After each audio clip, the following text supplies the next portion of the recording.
Videos regarding CMAT examination. Extended last date for CMAT. So let's look at why CMAT important and whether you should apply or not.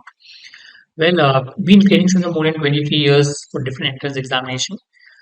Do have courses for SAT, SNAP, CAT 26. If you're interested, you can contact us.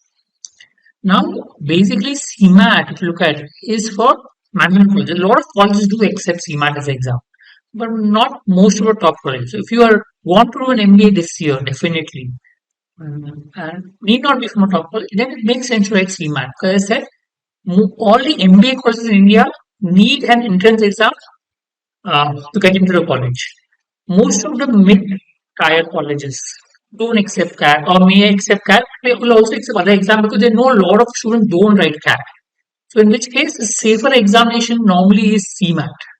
There's MAT and ATMA, but CMAT is a national level examination. So a lot of colleges, maybe from Tier 2, Tier 3, do accept CMAT as the examination.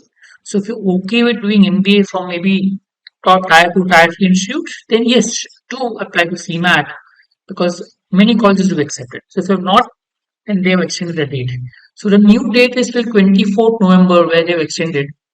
Okay, you can pay the fees till 25th November, etc. But yes, if you have not applied and if you want to do an MBA this year, okay, from Tier 2, Tier 3, do apply. If you only want to do from Tier 1, need not apply unless JBIMS is what your target is.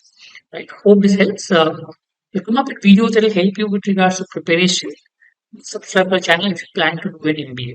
Thank you.